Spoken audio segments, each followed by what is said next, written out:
All right, everyone. Thank you so much for tuning in today. Welcome to AstroAdventum, dear AstroAdventurers. And this is the first time that I'm recording this in English. And from now on, we'll be having more podcasts like this one. And today we're going to be dealing with a very interesting, well, not interesting, a very important topic, which is coronavirus. But we're going to do so from an astrological perspective. Well, to begin with, this virus was declared a pandemic when the sun was in Pisces, a very important or a very meaningful sign because it's the last sign of the zodiac. This is a very meaningful sign to have a pandemic because this is the sign that reminds us that we are all one.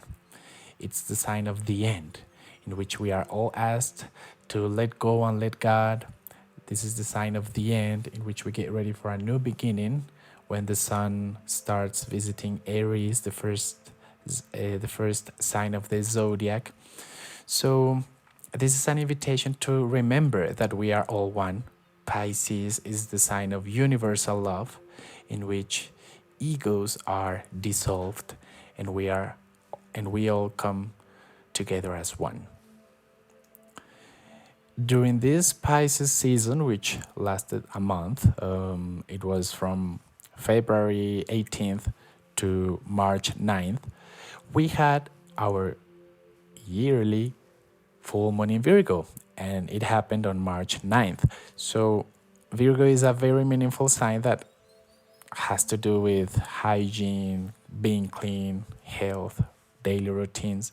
So those were 2 weeks in which everyone, the universe, the world, was thinking about this, thinking about how to be clean, how to fight coronavirus in the cases of those countries that were struggling with it, for example, Italy, China, and Spain. And those were 2 weeks in which we had this active full moon in Virgo energy. However, we just had our new moon in Aries, and also the sun started visiting this sign, which means that we had our spring equinox. Hopefully, we are all feeling this new beginning, but still we have 2 more weeks to feel it because this new moon energy lasts for 2 weeks until we have our next full moon, which is in Libra. And it is like a little time to feel a little relief. I say a little because I know that this issue is being very serious in different countries. But astrologically, we have energy for that, for a new beginning. It's important to mention that we're going to have our full moon in Libra. And Libra is the sign of harmony, the sign of everything being in balance, and also the sign of peace. So this can also feel like a relief, like a little breath that we need from these very tough times. All right, now let us talk about the nodes, because the nodes are in Cancer and in Capricorn. The North node is in Cancer, which is the sign of home, mothers, nourishment. And Capricorn is the sign of hard work, reputation, professional goals, and so on. Since the North node is in Cancer, everybody is requested to be at home taking care of their needs, for example, nourishment, sleep, the sense of belonging, being home, having the feeling that everybody is recharging their energies. And it's very important to know that what we learn with the nodes is very, very transcendental. Their energy is very intense. This is why they are always participating in the eclipses, whether they are moon eclipses or sun eclipses.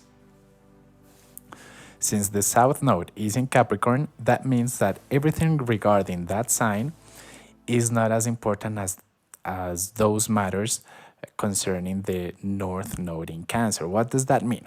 That we are all going towards the energy of Cancer that I already described, and everybody is leaving behind different aspects that we learned from Capricorn. So we are leaving behind a lot of hard work, a lot of plans, a lot of structures. And this hasn't been easy, we have to say that. Because we have grown in a world in which we validate a lot the edge of the mountain, what we achieve, our achievements, our professional conquests, and everything. But we have left behind a lot where we come from, home. So it's a challenge because what we learned to live second now has come to the first place. So now that we talked about the nodes, we can go on with Jupiter and Pluto, those very important planets that have their meeting coming soon in Capricorn. Jupiter has a very lovely energy because it's related to expansion, to foreign adventures, to philosophy, to luck. While Pluto has a very intense energy that has to do with transformation, mystery, what is beneath. I'm talking about these two planets and this conjunction specifically because it can really enlighten the situation about this pandemic. Why? Because Pluto has to do with viruses and everything that is dark, contagious, and hidden. And Jupiter has to do with expansion in foreign countries. So this conjunction it hasn't happened yet, but it's coming soon. It's going to happen in April, in the first days of April. So its energy is still intense. We haven't completed that part of this conjunction. So not until mid-April are we going to feel that the pandemic is under control, I believe, according to these astrological lights. It's very important to mention that Mars, Jupiter, and Pluto are very near from each other in terms of the degrees of Capricorn that they are visiting. And also, they are very close from the degrees in which Saturn also met Pluto in January, to be more specific, on January 12th. In other words, this very important conjunction has become also active because Jupiter and Mars have been visiting the same degrees. And those are very important planets. They have a very clear and intense energy. And all together, they activate this expansion of the virus. And last but not least, Saturn just entered Aquarius. That happened last March 21st. And Saturn gets along with Aquarius. In fact, it used to be considered the planet who ruled Aquarius. Saturn has to do with all those aspects related to Capricorn because it's the one who rules Capricorn. In other words, Saturn has to do with professional goals, structures, hard work, and so on. In Aquarius, it gets along well because Aquarius has to do with groups, human rights, social groups, projects, and also technology. So that explains why now we are really taking advantage. In fact, we don't have any other way. We are taking advantage of technology to meet, to have our, to feel accompanied even, and to keep on going with our projects and with our activities towards our goals. And Saturn is going to be there in Aquarius until July 1st. Then it's going to come back to Capricorn, and in December it's going to come back again to Aquarius, and it's going to last there for 3 years, and it's going to meet Jupiter there in Aquarius. In other words, we have like a trial of what Saturn is going to be in the next 3 years. That means 2021, 2022, and 2023. And we are all invited, not only invited, but in fact, kind of forced to work online and to benefit from the advantages that technology has granted. So, the astrological tip that Saturn in Aquarius is going to give us is whatever you can do online, do it. And whatever you can do in groups, do it.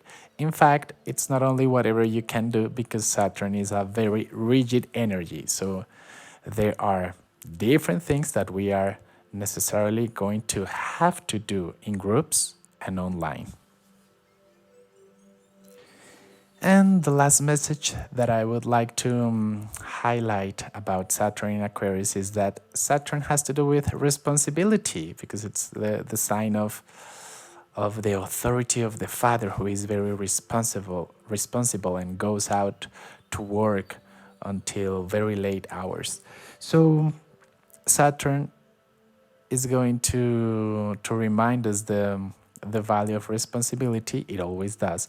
But in Aquarius, which is the new situation that we have in 2020, it is going to remind us the importance of social responsibility, whether we want it, whether we plan it or not. It's going to be a fact. It's going to be there, because it's the rigidity of this energy that comes from Saturn.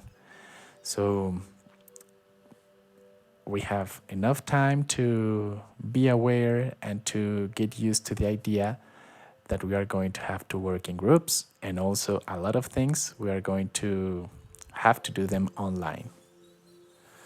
All right, thanks a lot for your time. I know that in this time in which we are, most of us at home, well, there are so many available videos and audios and many things online, and thank you so much for you taking this time to listen to these ideas related to astrology and coronavirus, the current issue. And if you have any comments, please let me know here. And also, if you have any suggestions about different topics that you want to address from an astrological perspective, please don't hesitate and let me know below. Thank you so much, and hopefully talk to you in the next Astro Adventure. Have a lovely time at home, dear Astro Adventurers. Bye bye.